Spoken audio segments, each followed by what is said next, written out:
गौर करेंगे तो देखेंगे कि आज के दिन इंसान में ज्यादा से ज्यादा पाने का लालच बढ़ता जा रहा है और शायद इसी के कारण इंसानियत कम होती जा रही है। यहाँ तक कि लालच के चलते इंसान आजकल एक दूसरे को मारने से भी 2 बार नहीं सोचता। आपने अभी देखा कि कैसे एक औरत की और एक आदमी की निर्मम तरीके से हत्या कर दी गई। ये 2 एग्जाम्पल्स हैं जो साबित करते हैं कि आज के दौर में लोगों के लिए जान की कीमत क्या है। क्या हुआ था इन दोनों के साथ कि इन दोनों का अंजाम इतना भयंकर था? कौन थे ये दोनों? क्या इन दोनों का कनेक्शन सिर्फ इनके कत्ल के साथ था या जीते जी भी इनका कोई कनेक्शन था?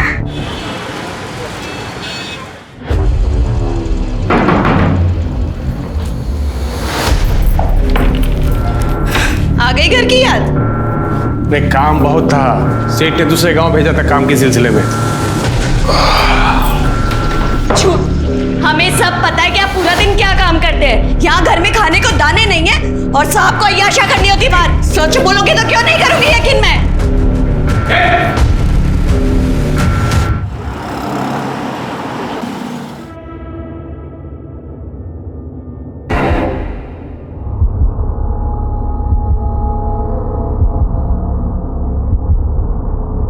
पुष्पा,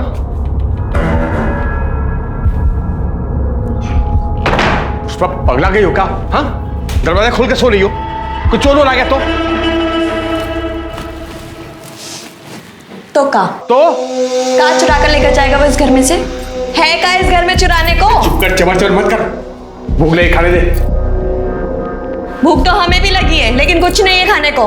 कुछ नहीं है मतलब? कुछ था ही नहीं बनाने का तो क्या बनाते हैं हम? अरे किराने वाले से राशन ले आती ना। किराने वाले का इतना उधार हो गया है कि वो अब राशन ही नहीं दे रहा है हमको। तो खाने को नहीं मिलेगा कुछ? क्या कर रही हो?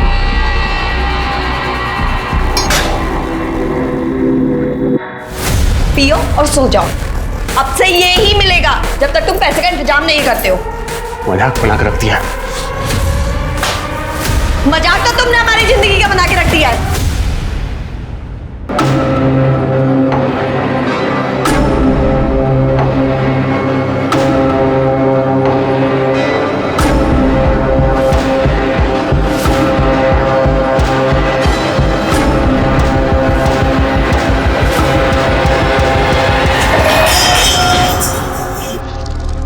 पुष्पा, कहाँ जा रही है?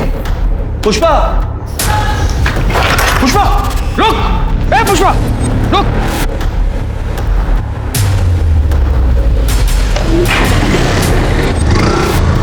कहाँ भाग रही?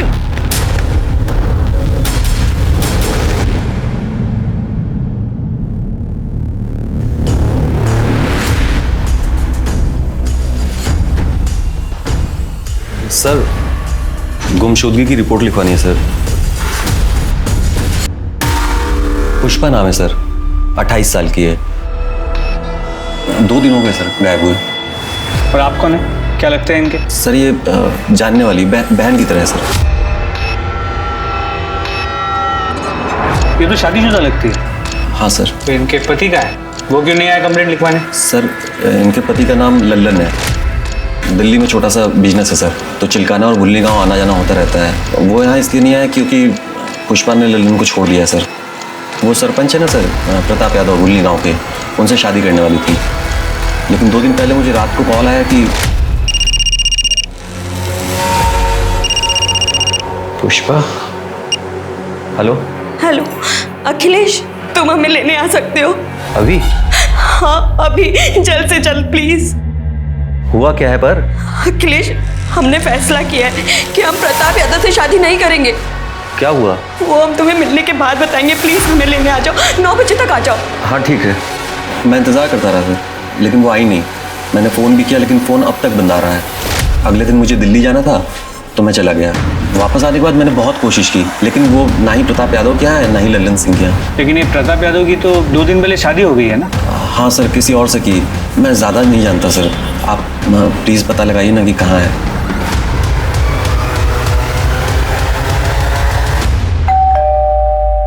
अरे हमें क्या पता पुष्पा कहाँ है। अभी कुछ दिन पहले सरपंच कार्यालय से एक लड़का भी आया था उसके बारे में पूछने के लिए। जानते हैं हम, इसलिए यहाँ आए। आपकी और पुष्पा की शादी होने वाली थी ना? हाँ, हम पुष्पा से शादी करने वाले थे। वो अपने पति से तलाक दे के हमारी मदद के लिए आई थी, लेकिन शादी से एक दिन पहले वो गायब हो गई। हम ये शादी नहीं करना चाहते, इसलिए हम अपने पति के पास वापस जा रहे हैं। क्या तुम मेरे साथ ऐसा कैसे कर सकती हो पुष्पा? मेरी हेलो हेलो। लेकिन अखिलेश ने बताया कि वो लल्लन के पास वापस नहीं गई।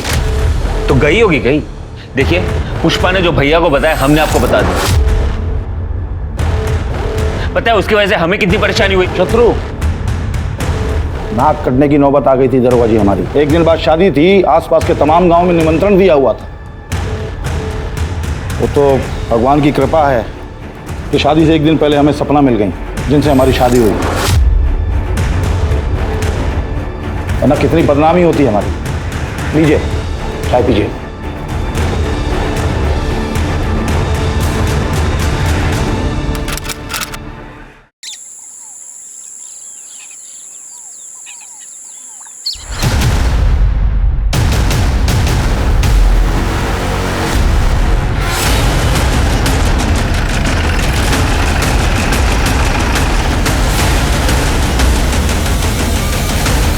सर उस तरफ चल दिखा।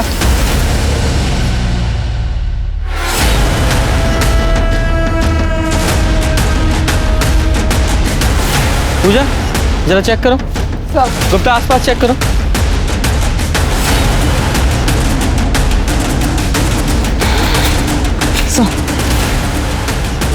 सर बॉडी को देख के इसकी उम्र तो नहीं बता सकते, लेकिन लड़की यंग ही होगी और कब मौत हुई है ये भी नहीं बता सकते। सर ये कहना भी मुश्किल है कि ये मर्डर है भी या नहीं।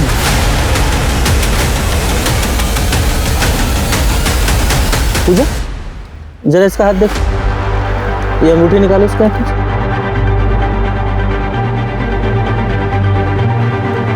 शर्मा तुम्हें याद है दिसंबर के महीने में हमारे थाने में एक औरत की मिसिंग कंप्लेंट दर्ज हुई थी। वो सरपंच जिसकी शादी होने वाली थी, जिसकी बीवी शादी से एक दिन पहले भाग गई थी, उस औरत की। तुम्हारे फोन में उसकी फोटो होगी, जरा मैच करके देखो।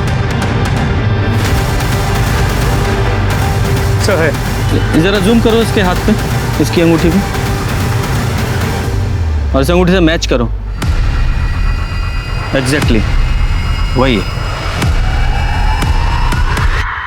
सर अंगूठी देख के तो ऐसा लगता है कि पुष्पा की है, पर हाँ कंफर्मेशन के लिए हम उसकी फैमिली से डीएनए मैच कराना चाहते हैं। उसके किसी फैमिली मेंबर को जानते हो? नहीं सर मैं तो नहीं जानता, लेकिन लल्लन जानता होगा सर।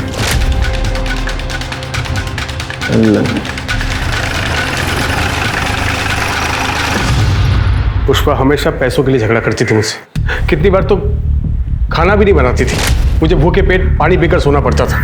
3 महीने पहले वो घर छोड़कर चली गई। बाद में पता चला कि वो भुल्ली गांव के सरपंच के वहाँ ठहरी हुई और उसी सरपंच प्रताप यादव के साथ शादी करने वाली है। उसके बाद उसका क्या हुआ मुझे नहीं मालूम और मैं जानने की कोशिश भी नहीं की। तो तुम्हारे कहने का मतलब ये है कि पुष्पा ने जब तुम्हारा घर छोड़ा उसके बाद से तुमने उससे कभी बात नहीं की? कसम से सर कभी बात तक नहीं की मैंने उससे। अच्छा झूठ बोलता है हमारे साथ। पुष्पा के कॉल रिकॉर्ड्स हैं हमारे पास। 13 दिसंबर की रात को उसने तुझसे फोन पे बात की थी, उसके बाद वो गायब हुई है। हाँ हाँ सर, एक कॉल आया था मुझे। मैं हेलो हेलो बोल रहा था, लेकिन सामने से कोई आवाज़ नहीं आ रही थी, तो मुझे लगा कि कॉल अचानक कट गया। और फिर तेरी कोई बात नहीं, तूने कॉल बैक भी नहीं किया? हाँ मैंने दोबारा कॉल नहीं किया क्योंकि मुझे इस बात का गुस्सा है कि वो मुझे छोड़ कर गई है। लेकिन आप ये सब क्यों पूछ रहे हैं? क्या मिल गई क्या आपको? वो नहीं मिली है, लेकिन एक औरत की लाश मिली है। क्या? और हमें शक है कि वो पुष्पा की हो सकती है। लाश? शर्मा जरा वो अंगूठी दिखाओ, जरा ये अंगूठी देखो और बताओ पुष्पा की है क्या ये? ऐसी अंगूठी पुष्पा भी पहनती थी। भी मतलब इस तरह की अंगूठी गांव की हर औरत पहनती है, मंदिर के बाहर बिकती है साहब। लेकिन ये पुष्पा की है या नहीं ये बता नहीं सकता सर। पुष्पा की फैमिली में कोई और भी है? उसकी फैमिली में सर एक भाई है हरी शुक्ला, कानपुर में रहता है। नंबर दो उसका। शर्मा ये पुष्पा के भाई हरि प्रसाद का पता लगाओ और उसका डीएनए सैंपल कलेक्ट करो, और ये लल्लन इसकी पूरी कुंडली निकालो। ऐसा करो, एक कांस्टेबल को सादी वर्दी में इस लल्लन पर नजर रखने के लिए बोलो। सर क्यों? भैया भाभी के साथ क्यों नहीं रहना? पर शत्रु हमारी प्रिवेसी का क्या? जो एक साथ रहते हैं उनका प्रिवेसी नहीं होता क्या? ऐसे तो जॉइंट फैमिलीज होते ही नहीं, और भाभी के बिना रहना तो मैं सोच भी नहीं सकता। तुम तो ऐसे बोल रहे हो जैसे सपना भाभी हमेशा से वहीं रहती थी। हमेशा से नहीं रहती थी, पिछले 3 महीने से आई हुई है। लेकिन भाभी बहुत अच्छी है। क्या बात है भाभी, माँ बिल्कुल ऐसी मालिश करती थी। तुम जब सपना भाभी से मिलोगी ना, तब तुम्हें पता चलेगा कि वो कितनी अच्छी है। अरे अच्छा हुआ वो पुष्पा भाग गई और भैया को सपना भाभी से शादी करनी पड़ी। किस्मत अच्छी है उनकी। सर, पुष्पा के भाई हरी शुक्ला के अनुसार पुष्पा की उससे बात ही नहीं हुई थी। लेकिन उसका डीएनए सैंपल तो लिया ना तुमने? ले लिया है सर। Very good. इस सैंपल को बॉडी के साथ टेस्टिंग के लिए लैब में भेज दो। सर कांस्टेबल अमन यादव का कॉल आया था। ललन गांव के बाहर भवानी मंदिर में शादी कर रहा है। अच्छा। ओम श्री सिद्धि विनायक स्वाहा, अष्ट विनायक स्वाहा, ओम गण गणपतये स्वाहा। सर जिस कांस्टेबल को हमने ललन पे नजर रखने के लिए कहा था, उसने हमें बताया कि पिछले 2 सालों से ललन का चक्कर चिलकना गांव की एक औरत अंबिका से चल रहा है। इसी बात को लेकर पुष्पा ललन पे बहुत चिढ़ती भी थी। जैसे ही पुष्पा ने घर छोड़ा, लोगों ने बताया कि अंबिका को ललन के घर पे रात बेरात देखा गया है। इस लल्लन को बहुत जल्दी है दूसरी शादी करने की। इतनी भी क्या जल्दी है, कुछ रस्में हमारे साथ भी निभाई है। सर क्या हुआ सर? पुष्पा के होते हुए तुम दूसरी शादी कैसे कर सकते हो? तुम्हारी पत्नी है ना पुष्पा। लेकिन आप ही ने तो बोले थे कि पुष्पा मर चुकी है। ऐसा नहीं कहा था कि वो मर चुकी है, सिर्फ इतना कहा था कि क्या वो पुष्पा की बॉडी है, हमें शक है। कंफर्म नहीं किया था, लेकिन तूने तो कंफर्म ही कर दिया है। ऐसा तो नहीं तूने पुष्पा को मार दिया इसलिए तू अंबिका से दूसरी शादी कर रहा है? पुष्पा के मर्डर के जुर्म में अरेस्ट करो इसे। अरे सर रुकिए 1 मिनट सर, एक मिनट बात सुनिए सर। देखिए ये सच है कि पुष्पा की वजह से पैसा और डील खो दिया था मैंने, लेकिन मैंने इसको मारा नहीं सर। मैंने इसको मारा नहीं। कौन सी डील और कौन सा पैसा? प्रताप यादव की डील थी सर। वो पुष्पा के साथ 4 साल के लिए शादी करना चाहता था। इसके बदले में वो हर महीने मुझे 2.5 लाख रुपया देने वाला था सर। 4 साल के लिए शादी? ऐसी कौन सी डील होती है भाई 4 साल के लिए शादी? नहीं, अगर मान भी लें कि कोई ऐसी डील होती भी है, और वो प्रताप यादव ऐसा क्यों करने वाला था? मैं बताता हूँ सर।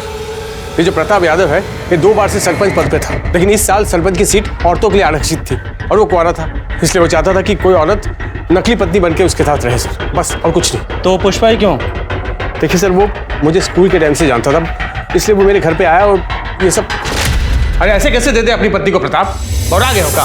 ठंडे दिमाग से हमारी बात को समझो लल्लन। देखो हम तुम्हारे बचपन के स्कूल के दोस्त हैं, हमको मना कर रहे हो तुम? वैसे भी हमको एक औरत चाहिए जिसे भूलनी गाँव में कोई नहीं जानता। अरे नकली शादी या डील है डील। अरे कैसे हम अपनी पत्नी को तुमको दे दे? कुछ भी। हम तैयार है जी। क्या बात कर रही हो? बोरा तो आप गए जो घर आई लक्ष्मी को मना कर रहे हैं। तो उसके लिए हमारी गृह लक्ष्मी को किसी गैर मर्द के साथ भेज दे, उसके साथ सुला दे क्या? अरे क्या बोल रहे हो? नकली शादी है, हाथ भी नहीं लगाएंगे पुष्पा को हम। अलग कमरे में रखेंगे उसको, बस पब्लिक के सामने हमारे साथ रहना पड़ेगा और सरपंची का काम सिखा देंगे इसको हम। बिल्कुल चिंता मत करो। हैं? हाँ बोलो। हम तैयार है प्रताप जी। बताइए कब करनी है नकली शादी? बहुत बढ़िया, ये हुई बात। अरे सुनो पकड़ो आप प्रताप 1.5 लाख रुपए रखो पैसा। और सुनो, बस एक काम करना है कि 4 साल तक पुष्पा को फोन नहीं करोगे तुम। हाँ ठीक है, तैयारी करो। पुष्पा के अंदर पैसों का लालच भरा पड़ा था सर। पैसे को देखते ही नियत खराब हो जाती थी उसकी। एक दिन पैसा लेकर भाग गए मेरे घर से सर। कहाँ भाग रही? किसके साथ भागी वो? कौन था वो आदमी? चेहरा ठीक से देख नहीं पाया, हेलमेट पहना हुआ था, लेकिन बाद में मालूम पड़ा कि वो प्रताप यादव के घर पे है, उसके साथ शादी करना चाहती है। तो अखिलेश ने तुझे यह नहीं बताया कि पुष्पा ने प्रताप के साथ शादी नहीं की है, वो वहां से भी भाग गई है? हाँ बताया था सर उसने, लेकिन वो यहाँ भी नहीं आई। शायद वो बाइक वाले के साथ भाग गई होगी। उसे वैसे भी मेरी नहीं पड़ी सर। मैं इसके बारे में क्यों सोचूं सर, और क्यों ना करूं मैं दूसरी शादी? बताइए मुझे। नहीं, कहानी तूने अच्छी सुनाई है। कहीं ऐसा तो नहीं है कि पुष्पा ने तुझे फोन किया हो कि मैं प्रताप के साथ शादी नहीं कर रही हूँ, अपने घर वापस आ रही हूँ? तुझे तो अंबिका के साथ शादी करनी थी, तो तू डर गया। अरे अगर वो आ जाएगी तो इसके साथ शादी कैसे करेगा, इसलिए तूने उसे रास्ते से हटा दिया, सीधा मार ही डाला उसे। भुल्ली गांव के बाहर जो लाश मिली है वो पुष्पा की है ना? वहीं मारा ना तूने उसे?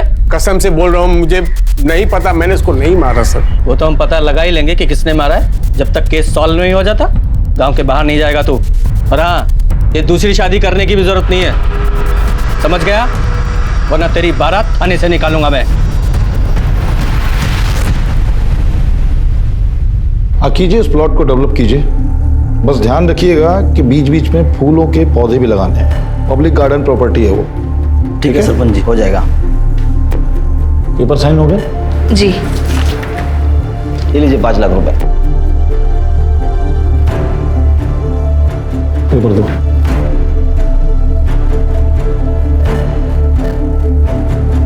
ठीक है सरपंच जी, हो जाएगा।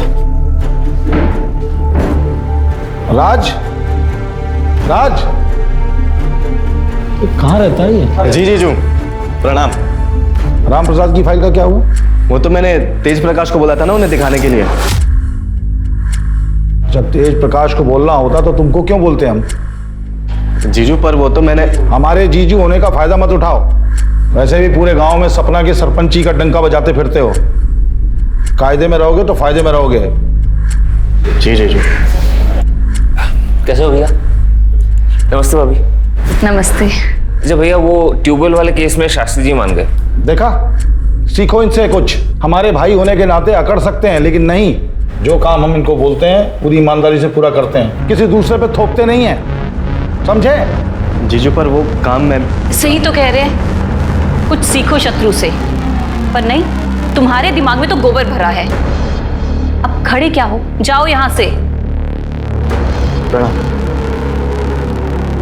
शत्रु, आज तुम्हारी शादी के कार्ड छपके आ जाएंगे और आज हम तुम्हारी पसंद का खाना बनाएंगे। जी भाभी। चले जी।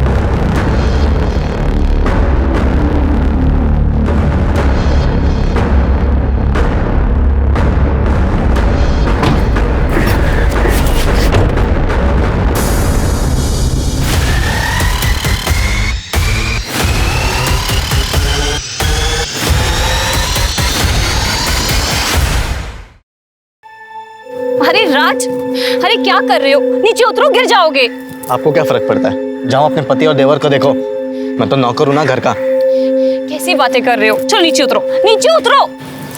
वो लोग आपको मिलके सिर्फ बेवकूफ बना रहे। आपको ये बात समझ नहीं रही है? सिर्फ रबर के स्टैम्प की तरह इस्तेमाल कर रहे हैं जीजू आपका, और कुछ नहीं। ये कैसी बातें कर रहे हो एक बात आप ही मुझे बताओ, महीने में लाखों कमाते हैं जीजू, उसका एक दहला भी देते हैं आपको? नहीं। अरे जरूरत पड़ने पर जब भी उनसे पैसे मांगे हमेशा दिए हैं ना उन्होंने। ये भीख के पैसे ना आपको अच्छे लगते होंगे, मुझे नहीं अच्छे लगते। और किस चीज के लिए पैसे मांगते हैं आप? घर गृहस्थी चलाने के लिए? उसके अलावा 1 रुपया भी मांगे आपने कभी ऊपर से? राज, अभी हमारी शादी को सिर्फ 2 महीने हुए हैं। अपने जीजू को थोड़ा सा वक्त तो दो ना, ताकि वो हम पे विश्वास कर पाए। दीदी आप गलत फहमी में, आप जो सोच रहे ना वैसा दिन कभी नहीं आएगा। अरे राज,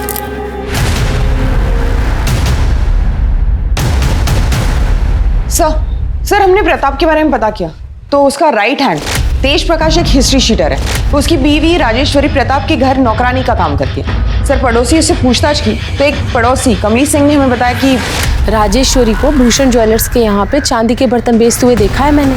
तो राजेश्वरी ने चोरी की। जब मैंने उससे पूछा तो उसने बताया कि प्रताप भैया ने उसे गिफ्ट दिए थे। गिफ्ट?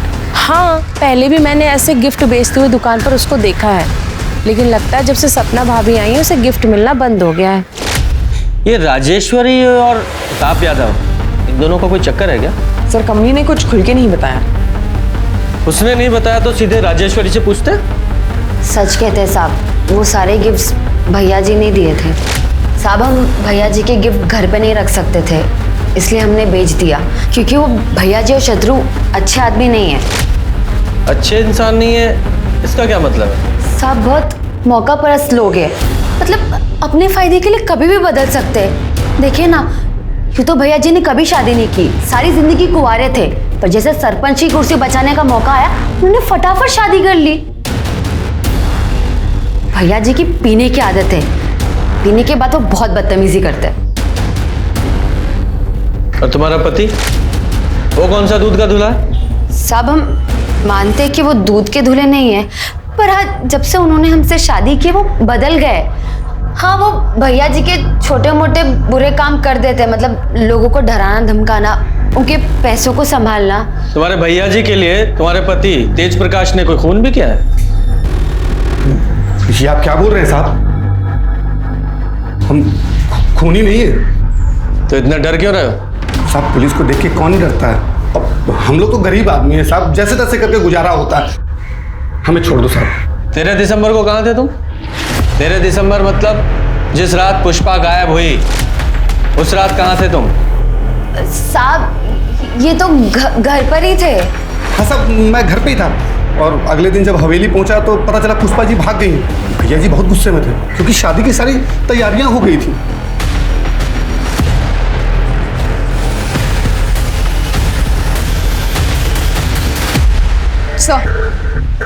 सर डीएनए रिपोर्ट आ गई है। बॉडी का डीएनए पुष्पा के भाई हरी शुक्ला से मैच हो गया। तो मतलब साफ है बॉडी पुष्पा की ही है। सर और सर पोस्टमार्टम रिपोर्ट के हिसाब से पुष्पा की मौत 13 दिसंबर की रात को ही हुई थी। उसे गला दबा के मारा गया था। और इस अखिलेश ने हमें बताया था कि पुष्पा का 13 दिसंबर की रात को 8 बजे फोन आया था और 9 बजे दोनों मिलने वाले थे, लेकिन पुष्पा अखिलेश से मिलने पहुंची ही नहीं। मतलब तब तक वो मर चुकी थी। सवाल तो वहीं का वहीं है कि उसे मारा किसने। सर लल्लन? मुझे नहीं लगता। मैंने लल्लन और अंबिका के मोबाइल की लोकेशन चेक की थी। उस रात दोनों की मोबाइल की लोकेशन ना तो जंगल के पास की थी और ना ही भूलनी गांव। दोनों की लोकेशन लल्लन के घर के पास की ही थी। लेकिन ये भी तो हो सकता है लल्लन ने पुष्पा को मारने के लिए किसी को सुपारी दी हो, क्योंकि पुष्पा न सिर्फ किसी और की बीवी बनने के लिए तैयार हो गई थी, बल्कि लल्लन ने जो डील का पैसा एडवांस में लिया था 1.5 लाख रुपया, वो भी लेकर भाग गई थी। इस लल्लन के पास पुष्पा को मारने का सबसे स्ट्रॉन्ग मोटिव है। इसे अरेस्ट करो। तब तक मैं प्रताप यादव से जरा पता करता हूँ कि पुष्पा के बारे में उसने हमसे झूठ क्यों बोला। तुम मानते हो तुमने ऐसी डील ऑफर की थी? हाँ की थी। तो कौन सा नया काम है इस देश में ये? और इतनी आसानी से अपनी कुर्सी कौन जाने देता है? और हम तो इस कुर्सी पे लोगों की भलाई के लिए बैठे हैं और कोई गैर कानूनी काम हमने नहीं किया। लल्लन को अच्छे खासे पैसे का वादा किया था, 1.5 लाख रुपए एडवांस दिए थे और वो पुष्पा तो खुद हमारे दरवाजे पे आई थी, शादी करने के लिए तैयार थी। एंड टाइम पे धोखा दे दिया उसने। उसने धोखा दिया, मार दिया उसे।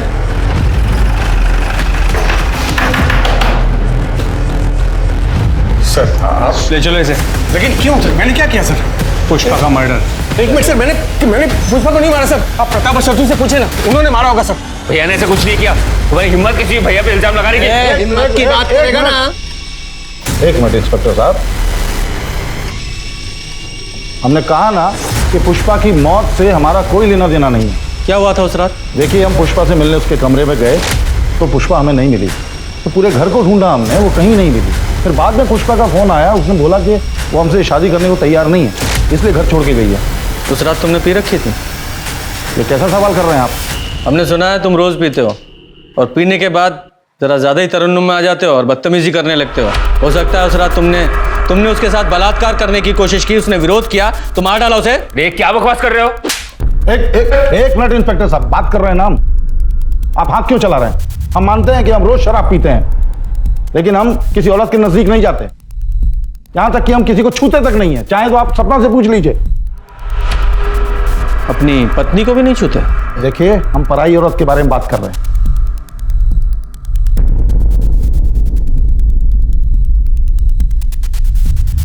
13 तारीख को कहाँ था तू? मंगेतर के साथ फिल्म देखने गया था सहारनपुर में। वहीं पे खाना खाया और 11 बजे घर वापस आ गया। सपना जी? जी। पुष्पा को जानती हैं आप? जी नहीं।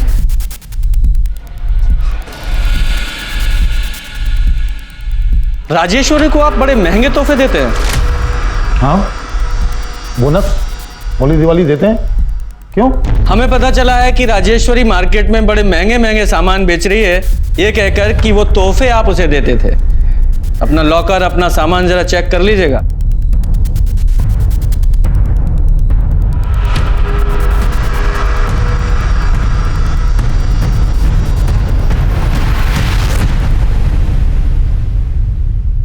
सर राजेश्वरी के अनुसार प्रताप पीने के बाद कंट्रोल में नहीं रहता था। हाँ, लेकिन जब हमने प्रताप से पूछताछ की थी तो उसने बताया था कि उसने किसी भी औरत के साथ कभी भी कोई बदतमीजी नहीं की।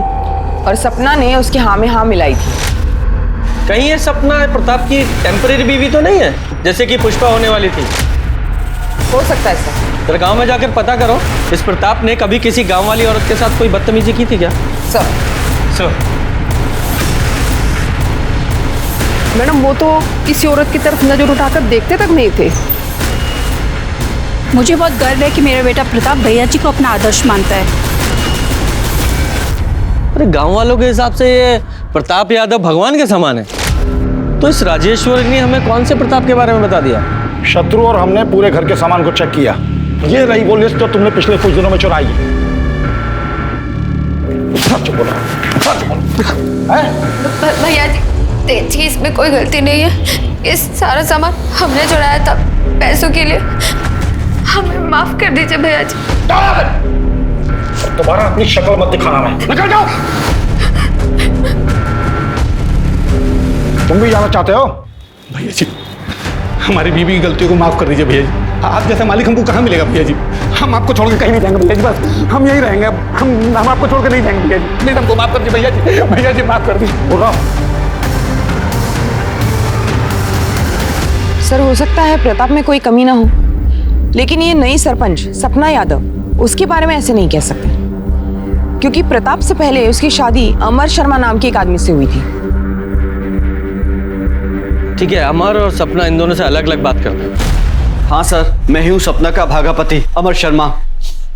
अभागा? अरे अपनी बीवी को छोड़ दिया, फिर भी खुद को अभागा बता रहे हो? नहीं सर, मैंने उसे नहीं छोड़ा, उसी ने मुझे छोड़ दिया। जैसे उसे पता चला कि वो प्रताप किराए की बीवी के साथ सरपंच की कुर्सी भी दान पे दे रहा है, उसने मुझे छोड़ दिया। प्रताप को कैसे जानते हो तुम? सर प्रताप कभी मेरा दोस्त हुआ करता था, लेकिन जैसे उसे पता चला कि मैं कंगाल हो गया हूं तो उसने मुझसे दोस्ती खत्म कर दी। लेकिन सपना बीच में आ गई, उसने बिना किसी शर्त के उसकी बात मान ली और मुझे छोड़ दिया। तो और क्या करती सर, दूसरे आदमी से शादी करना ही बेहतर था बजाय अपनी जान लेने के। अमर को शराब पीने की बहुत बुरी लत है। रोज शराब पीने के बाद वो मुझे मारता पीटता था। मैं तो अपनी ज़िंदगी ख़त्म कर देना चाहती थी। जब प्रताप जी की मुझे डील मिली तो मुझे वो मेरी हर समस्या का हल लगी, इसलिए मैंने डील एक्सेप्ट कर ली। तो सर इसमें मैंने क्या गलत किया? और अमर तलाक के पेपर पे साइन कर चुका था। तलाक के पेपर थे? नहीं सर, वो तलाक के पेपर कैसे हो सकते हैं? वो प्रताप ने तो मुझे बोला था कि वो डील के पेपर थे। सर मैं बहुत पढ़ा लिखा नहीं हूँ, मुझे नहीं पता कि उन कागजों में क्या लिखा था। और प्रताप ने मुझसे बोला भी था कि वो पेपर मुझे वापस लौटाएगा, लेकिन नहीं लौटाया उसने। और ऐसा कोई एग्रीमेंट साइन नहीं हुआ था। और रही बात तलाक की, तो उसका फैसला 1-2 दिन में आ जाएगा। आप लोग चाहें तो तहसीलदार के ऑफिस में जाके पता कर सकते हैं। और आज के बाद हमारी गैर मौजूदगी में हमारी पत्नी से बातचीत करने मत आइएगा। आप लोग जा सकते हैं, प्लीज।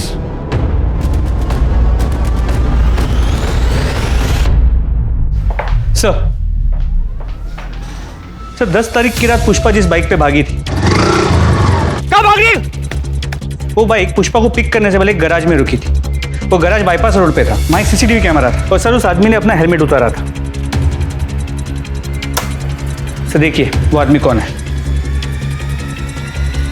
ये तब से हमें बेवकूफ बना रहा है। लेके आओ इसे।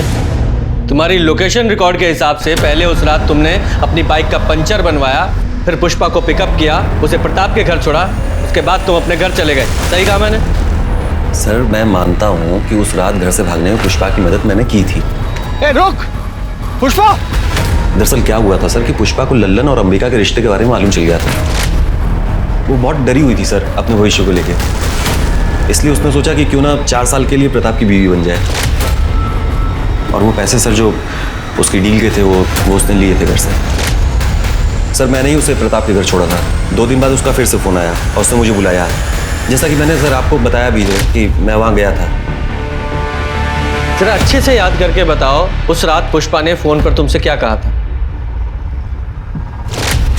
हेलो अखिलेश, हम प्रताप यादव से शादी नहीं कर सकते। क्या हुआ? यहाँ की नौकरानी राजेश्वरी को हमने चोरी करते हुए पकड़ा। बहुत हंगामा हुआ और उसके पति तेज, उसने हमें चाकू दिखाकर धमकाया, कहने लगा कि हम अपना मुंह बंद रखें। तुम ठीक तो हो? हाँ हम ठीक है, तुम बस 9 बजे तक आ जाओ, बाकी बातें हम मिलकर बताएंगे। हाँ ठीक है सर, मैंने आपको बताया तो मैं वहाँ गया था, मैं इंतज़ार कर रहा था, लेकिन पुष्पा वहाँ आई नहीं। मैंने फ़ोन भी लगाया लेकिन फ़ोन नहीं उठाया सर उसने। नहीं, ऐसा भी तो हो सकता है कि तुम झूठ बोल रहे हो। पुष्पा सचमुच तुम्हारे पास आई हो, तुमने उसे शादी के लिए प्रपोज किया, उसने मना कर दिया तो गुस्से में आकर उसे मार दिया। क्यों नहीं हो सकता? सर आप ये क्या बोल रहे हैं? पुष्पा को बहन मानता था मैं। शक के बिना पर पुलिस ने अखिलेश को कस्टडी में रखा, लेकिन अभी तक पुलिस को यह समझ नहीं आ रहा था कि पुष्पा का कातिल कौन था और उसने कत्ल किया क्यों। लल्लन के पास मोटिव था तो प्रताप और अखिलेश के पास भी अपने अपने कारण थे पुष्पा को मारने के लिए। लल्लन ने कस्टडी में यह माना कि उसने पुष्पा के बारे में गलत कहा था। पुष्पा दरअसल प्रताप की डील पे कभी हाँ कहना ही नहीं चाहती थी, पर लल्लन ने उस पर दबाव डाला और उसने खुद प्रताप से एडवांस लिया। राजेश्वरी ने कबूला कि उसने प्रताप के कैरेक्टर के बारे में झूठ कहा था पुलिस से। वो खुद सरपंच बनना चाहती थी, इसलिए उसने प्रताप को ऑफर किया था उसकी टेम्पररी बीवी बनने के लिए। लेकिन बजाय उसे चुनने के, पहले प्रताप ने चुना पुष्पा को और फिर सपना को। पुलिस कश्मकश में थी कि क्या वाकई प्रताप निर्दोष है। लेकिन 2 दिन बाद पुलिस को प्रताप के खिलाफ एक कंप्लेंट मिली जिसने सबको चौंका दिया। प्रताप जी ने हमारे साथ रेप किया है सर। क्या? आपके पति ने? शादी की डील हुई थी कि प्रताप दीदी को हाथ भी नहीं लगाएगा, दोनों को अलग अलग कमरे में रहना था। सर 2 महीने तक सब ठीक था, लेकिन कल रात प्रताप जी हमारे कमरे में आए और झूठ बोल रही हो सपना, दिमाग चल गया उसका। तो तुमने सपना के साथ जबरदस्ती नहीं की? जी बिल्कुल नहीं। कल रात पीने के बाद जब हम अपने कमरे पे जा रहे थे तो वो सपना हमें खुद फंसा रही है। वो क्यों फंसाएगी? वो भी अपने ही पति को रेप के इल्जाम में। शायद उसको कोई भड़का रहा होगा। कौन? उसका नकारा भाई राज, वो भड़का रहा होगा उसे। कौन किसे भड़का रहा है और कौन छुपा रहा है वो तो हम पता लगा ही लेंगे। फिलहाल तो हमने सपना को मेडिकल के लिए भेजा है। प्रताप झूठ बोल रहा है सर। हम तो सिर्फ नाम के सरपंच हैं, एक रबर स्टैंप है। हमें कब, क्या, कैसे करना है, इन सब का फैसला प्रताप जी करते हैं। और सर दोनों ही सूरतों में तो बदनामी हमारी ही होगी। हमें तो हमारी जान जाने का भी खतरा है कि हमारे साथ भी वो ना हो जाए जो पुष्पा के साथ। आपका कहने का मतलब है कि प्रताप ने पुष्पा को मारा? हमें नहीं पता सर, हम कुछ नहीं जानते। जो प्रताप है ये इतना पावरफुल आदमी है कि इसके लिए कुछ भी नामुमकिन नहीं है। और वो तेज और शत्रु उसके एक आवाज पे कुछ भी करने के लिए खड़े हो जाएंगे। सर प्लीज आप दीदी को प्रोटेक्शन दे दीजिए। देखिए इनकी मेडिकल रिपोर्ट आने तक हम ऐसा नहीं कर सकते, हमें रुकना पड़ेगा। सर पर दीदी सरपंच है, आप इतना तो कर ही सकते हैं। रहने दो राज, पुलिस को अपना काम करने दो, तब तक हम अपनी रक्षा खुद ही करेंगे। Thank you. Sorry. Medical report से ये पता चला कि सपना सेक्सुअली एक्टिव थी, लेकिन रेप का कोई साइन नहीं मिला। तो या तो इसका मतलब ये था कि ये रिश्ता दोनों की रजामंदी से हुआ, या फिर सपना ने खुद को सरेंडर किया प्रताप के आगे डर के मारे। तो क्या सपना के साथ मैरिटल रेप हुआ था, जो असल में एक शादी थी ही नहीं, सिर्फ 4 साल की डील थी। पुलिस प्रताप को लेके एक और बार कंफ्यूज हो गई थी, क्योंकि एक सपना प्रताप के खिलाफ फिर से कंप्लेंट लेके पहुंची कि प्रताप ने उसे मारने के लिए गुंडे भेजे थे जब वो सरपंच ऑफिस से निकलकर घर वापस जा रही थी। सपना ने जहां एक तरफ अपनी चोट के निशान पुलिस को दिखाए, वहीं दूसरी तरफ ये भी बताया कि गुंडों ने उसे प्रताप की बदनामी न करने की हिदायत दी थी, और उनमें से एक की आवाज तेज प्रकाश जैसी थी। अरे हमने कोई रेप, कोई अटैक नहीं किया इनके ऊपर। और हम कल पूरी शाम भैया जी के साथ ही थे, तो हम कैसे अटैक कर सकते हैं? सर ये तो एक दूसरे का ही साथ देंगे ना। कमीनी आसान शांत खड़ा रहे, ज्यादा गर्मी मत दिखा वरना यही ठंडा कर दूंगा। आधा कुर्सी के लिए ये सब डील मत करो, आपने मेरी एक नहीं सुनी। भाभी देखिए, भैया आपको कभी चोट नहीं पहुंचा सकते, लेकिन आपकी ये हालत मुझसे देखी नहीं जा रही। मेरे तरफ से जो कुछ भी होगा ना मैं करूंगा।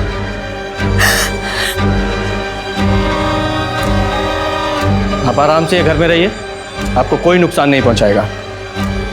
अगर किसी ने भी ना आंख उठा के देखा या इनकी कंप्लेन आई तो अंजाम बहुत बुरा होने वाला है, समझ गया?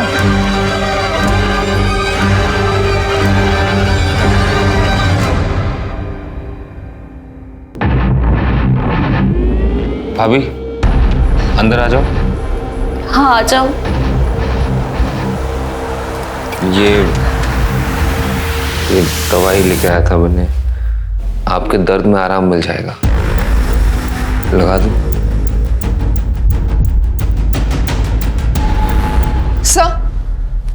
सर लोकल न्यूज़ देखिए। क्या हुआ? सर लगाइए तो।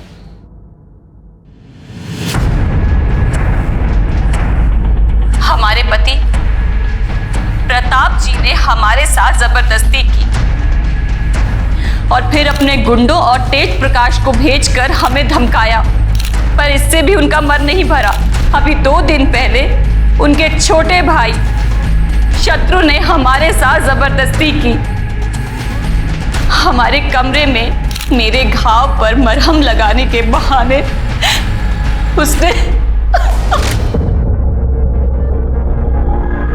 और जब हमने प्रताप जी को शत्रु जी के बारे में बताया तो उन्होंने फिर गुंडे भेजकर हमें मारा पीटा और कहा कि पुलिस के पास हम ना जाए। पर हम पुलिस के पास जाकर करते भी तो क्या करते, क्योंकि हम गए थे पुलिस के पास पर हमें उनसे कोई मदद नहीं मिली। हमारी सुरक्षा के लिए एक कांस्टेबल तक नहीं दिया। मैं डॉक्टर शहीद हूँ। सपना जी के बाएं हाथ में काफ़ी गहरी चोट आई है, जिसकी वजह से हमें प्लास्टर लगाना पड़ा।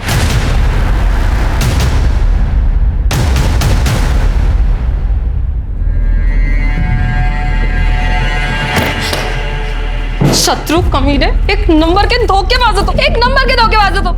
मेरी जिंदगी बर्बाद कर दी तुमने। जब तुम सपना भाभी की तारीफ करते थे, जब तुम कहते थे कि तुम उनसे प्यार करते हो, मैंने कभी नहीं सोचा था तुम इतने घटिया इंसान होगे। बेटा तुम भैया आप तो प्लीज रहने दीजिए, आप बीच में ना ही बोलिए।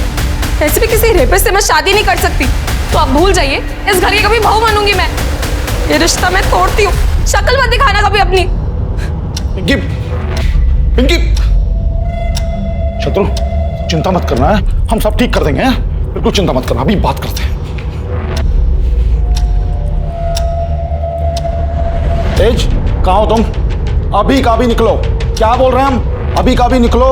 उस औरत ने जो भी इल्जाम लगाए हमारे खिलाफ, सबका सब करो उसके साथ। उसे मारो, उसे चोट पहुंचाओ, खत्म कर दो उसको। क्या कहा हमने? निकलो तुरंत।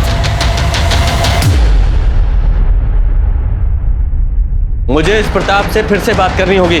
तुम जाके तेज का पता लगाओ। सर यादव,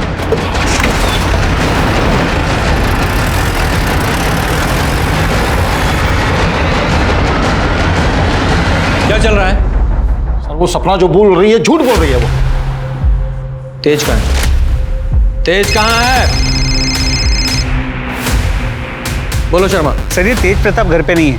राजेश्वरी ने बताया कि प्रताप के कहने पे वो सपना को मारने गया। सर मैं सपना का फोन बार बार ट्राई कर रहा हूँ, लेकिन उसका फोन नॉट रीचेबल आ रहा है। ठीक है। क्या कर रहे हैं आप? तेज कहाँ है? हमको क्या मालूम? अरेस्ट करो इसे और जरा चेक करो।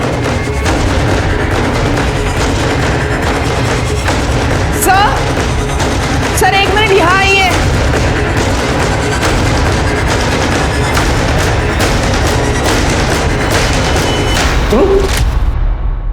शत्रु, शत्रु, बॉडी को नीचे उतारो।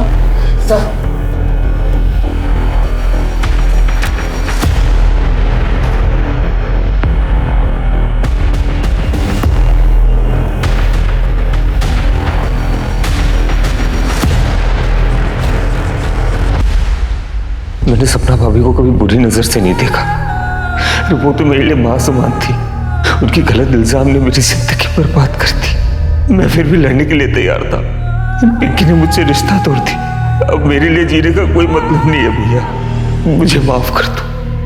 शत्रु क्या किया तूने यार? छोड़ो मारे उसका मेरे को। मैं आप शांत हो जाओ। मार डालूंगा उसको। शांत हो जाओ। तुम्हारी फीलिंग समझता हूं मैं, लेकिन सॉरी, तुम्हें हमारे साथ चलना पड़ेगा। लेके चलो। बॉडी को पोस्टमार्टम के लिए भेजो और ये एविडेंस बैग में डालो। स्मिता जी आओ। सपना दीदी जिंदाबाद, सपना दीदी जिंदाबाद, प्रताप यादव। क्या बोलो? उस औरत की सच्चाई नहीं मालूम तुम लोगों को? झूठी है वो, बेवकूफ बना रही सबको। चलो भाई कर रहे हो ना? प्रताप यादव, प्रताप यादव, सपना दीदी। हाँ बोलो। सर फर्टिलाइजर प्लांट के पास एक बॉडी मिली है, मैं वहीं जा रहा हूँ। ठीक है, पहुँचता हूँ। सर बॉडी तेज प्रकाश की है। यहाँ पे सिर के पीछे किसी भारी चीज से वार किया गया।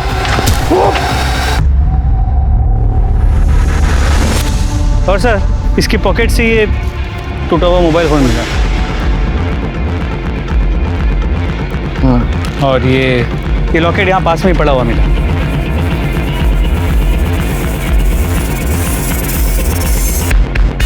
शर्मा, इस जगह का डम डाटा निकलवाओ। 13 दिसंबर का रात 7 बजे से रात 11 बजे तक का डम डाटा निकलवाओ, वहां जहां पुष्पा की लाश मिली थी।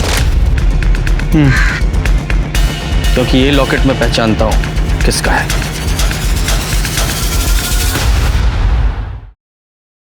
तेरा ये लॉकेट तेज की लाश के पास मिला हमें, और तेरे फोन की लोकेशन भी वहीं की थी। और यही नहीं, 3 महीने पहले जिस जंगल में पुष्पा की लाश मिली, वहां भी तेरे फोन की लोकेशन उसी समय की दिखा रहा है। बोल क्या कहना तुझे?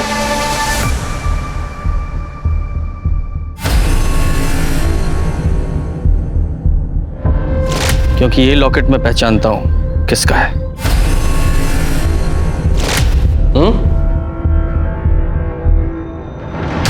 सोच लो, अभी भी टाइम है। सच्चाई बताओगी या फिर ये जो तेरा नाटक है वो सच्चाई में बता? बता। पहले तो ये बता कि तेज प्रकाश को क्यों मारा तूने? क्योंकि वो तुझे मारने आया था। बताती हूँ। बोलो। तेज प्रकाश ने हमें बात करते हुए सुन लिया था। पुष्पा को मारकर सरपंच की कुर्सी पर बैठने का प्लान तो हमारा पूरा हो गया, लेकिन हम अभी भी एक रबर स्टैंप हैं। इन दोनों भाइयों के ऊपर रेप का इल्जाम लगा के हमें गांव वालों से भर भर के सहानुभूति मिल रही है। तुम देखना, वो दिन दूर नहीं, सत्ता की बागडोर हमारे हाथ से दूर नहीं, और ये दोनों भाई अब जेल में सड़ेंगे। और अभी पुलिस भी इन्हें जल्दी गिरफ्तार कर लेगी। हमने सब सुन लिया है। लोगों ने जो कुछ भी भैया जी के लिए किया ना, उसके लिए जिंदगी भर जेल में सड़ोगे। रुको, मैं भी पुलिस को बताता हूँ। राज, पकड़ो उसे।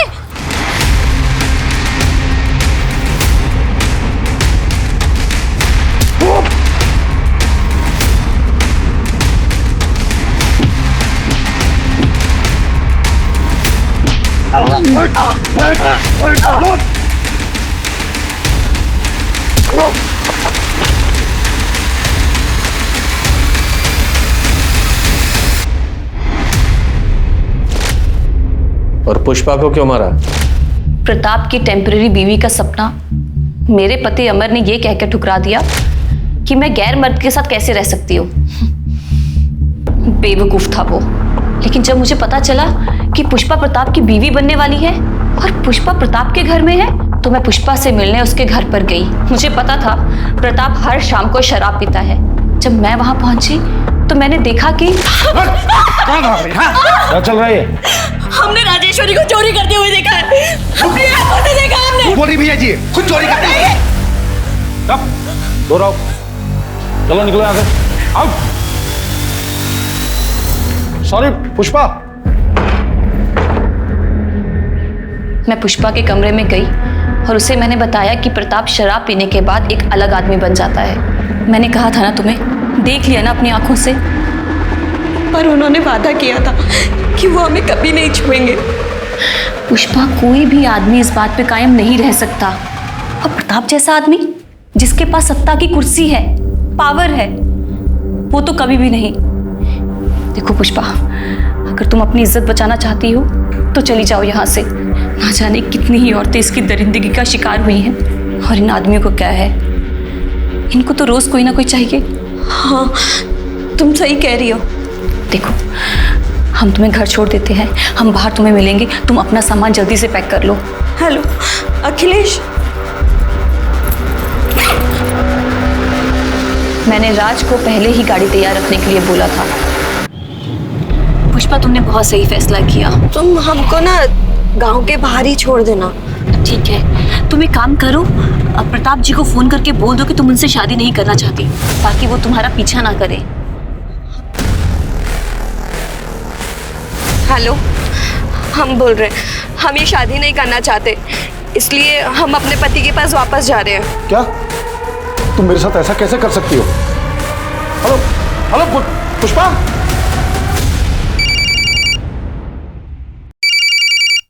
अरे ये क्या कर रही हो? लल्लन को कॉल कर रहे हैं, उन्हें बता तो दें कि हम गांव वापस आ रहे हैं। अरे नहीं। Hello hello hello.